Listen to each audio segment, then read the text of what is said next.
First of all, I would like to thank Sanjos for allowing us to speak about a very important topic on which is coastal security.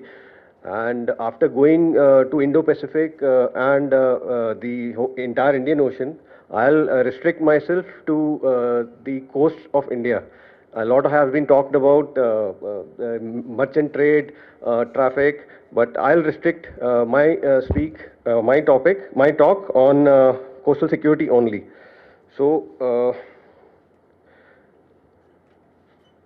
so the Admiral has already spoken about that we are a maritime nation with a long coastline, and we have 9 coastal states and 4 union territories with more than 1,300 islands in 2 prominent island groups, that is East and the West Coast. These coastal areas are vital for a nation's economy, security, and environment. The coastline harbors a host of ports, industrial units, military installations, oil refineries, and nuclear power plants, which have significant national importance. These regions also host diverse ecosystem and support a large fishing industry. All these are susceptible to attack and disruption. What are our interests in these areas? India's maritime interests in these vast expanse of water include oil, energy, offshore oil installation, non-conventional energy potential, and the living and non-living resources of the sea, including fish and the mineral wealth on the seabed. The coastline is vulnerable to several seaborne threats and challenges due to the long and porous nature, its topography, and presence of thousands of ships in Indian Ocean. Every day when we monitor, we have around 2,100 ships in the exclusive economic zone itself and about 18,000 to 20,000 ships in IOR. There are more than 2.5 lakh fishing boats registered in India. Tracking of such vessels is a tedious task in absence of any tracking device. Though merchant ships are displaying their data on AIS, which is picked up. But the Indian fishing boats, since the numbers are too large, 2.5 lakhs, it is very difficult to monitor them without the presence of their tracking devices. These fishing boats, though they are authorized to fish within the territorial waters, are actually extending their activities beyond EEZ also, raising the challenges with respect to tracking and monitoring. The trespassing of Indian fishing vessels across IMBL bordering our waters is a cause of concern. Regular apprehensions of narcotics and weapons at sea have highlighted growing attempts by transnational syndicates for narcotic smuggling using sea routes. Frequent ethnic and religious conflicts and poor economic condition in the neighborhood pave way for illegal migration. This we have observed from Bangladesh, from Sri Lanka. They are a cause of concern. Incidents of poaching, especially in the islands, contraband and weapon smuggling, and piracy and armed robbery have indicated the vulnerability of our coastline. Today, one of the challenges in the existing coastal security construct is the capacity and capability limitation of stakeholders. The state coastal police are struggling to maintain patrol boats as they have outlived their life. Lack of dedicated cadre in coastal police results in shortage of trained workforce. There have been detailed discussion on phase 3 of coastal security scheme by MHA, and there are provisions for strengthening capacities of all stakeholders, both for sea patrolling and use of technology in surveillance and scanning. Coast Guard has also projected its limitations in terms of assets for close coast capabilities. The existing assets are considered inadequate to cover a vast coastline of more than 11,000 kilometers.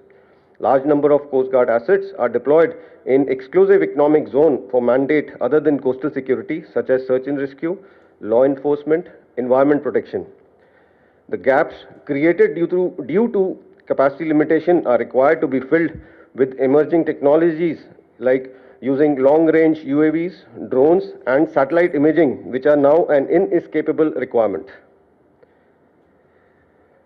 The objective of coastal security is to eliminate threat from the sea and secure our nation's shore. There is a need to define all the valuable assets in and around the coast and within the maritime zones of India, and also prevent access to the Indian hinterland by all types of anti-national elements which may use ships, fishing vessels, or small crafts. Actionable intelligence, surveillance, and patrolling are the solutions to eliminate threat originating from sea to answer three questions. Where is the subject? What is he doing? And to verify that he is not involved in any unlawful activity. Two significant events, both affecting the financial capital of the nation, Mumbai, laid the foundation of the coastal security construct. Post 2611, Mumbai incident, present-day coastal security mechanism was created through Cabinet Committee on Security Directives of February 2009. The role of Indian Coast Guard has been significantly enhanced in coastal security, particularly after the 2611 incident. The CCS directives of 2009 has provided a multi-stakeholder responsibility to different agencies, as at that time and even today, due to the federal structure, no single agency is fully geared to take over the responsibility. Under the existing structure, the Indian Navy has been given responsibility of overall maritime security, with naval CNCs designated as CNC Coastal Defense, and the Coast Guard was given responsibility of coastal security in territorial waters, with Director General Coast Guard designated as Commander Coastal Command and responsible for coordination between central and state agencies. The existing coastal security mechanism provides for joint responsibility for patrolling and surveillance in coastal areas by Coastal Police, Indian Coast Guard, Customs, and the Indian Navy. For surveillance, a three-tiered patrolling model has been implemented. Under the existing mechanism, Coast Guard undertakes patrolling in territorial waters, including the waters which are to be patrolled by Coastal Police. Other agencies, Customs, CISF, port authorities undertake limited patrol within the port limits and participate in the coastal security exercises. Over the last 4.5 decades, the Coast Guard has seen steady growth in terms of capability and capacity in keeping with its tasks and responsibilities. Presently, Coast Guard has 71 ships, 80 boats and craft, and 78 aircraft. Maintaining such large force, which is an inescapable requirement, is a challenging task. In order to perform the mandated charter, the Coast Guard ships and aircraft undertake layered deployment within the EEZ and territorial waters, and about 20 ships, 30 craft, and 10 aircraft are patrolling at sea every day. The limited hovercraft and interceptor boats available with Coast Guard are also used for patrolling near creeks and shallow waters at sensitive border areas such as Jakhau, Rameshwaram, and Haldia, that is Sundarbans. During operations at sea, Coast Guard has addressed several transnational crimes as shown, and a number of anti-poaching operations, counter-narco ops, and anti-smuggling operations have been undertaken with other agencies. Over the last 10 years, contraband worth 41,000 crore has been apprehended by Coast Guard in coordination with NCB, DRI, Customs, State Police, and other law enforcement agencies, which is reflective of multi-agency coordinated operational approach for maintaining coastal security. For robust coastal security, surveillance and boarding form an essential component.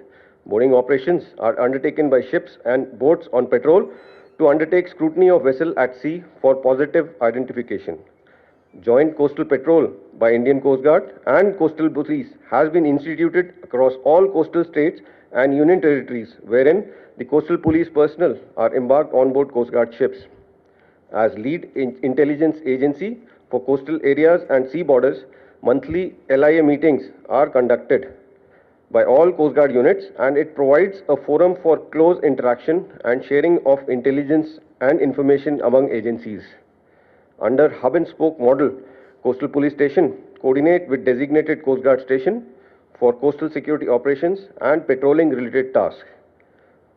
5 regional and 16 coastal security operation centers have been set up, which are jointly manned by coastal security stakeholders. Over the last 16 years, the coastal security mechanism has witnessed enhanced coordination amongst stakeholders. National Committee on Strengthening Maritime and Coastal Security, headed by Cabinet Secretary, provides apex review mechanism. The steering Committee for Review of Coastal Security, chaired by Secretary Border Management, undertakes 6 monthly meetings to resolve issues related to coastal security.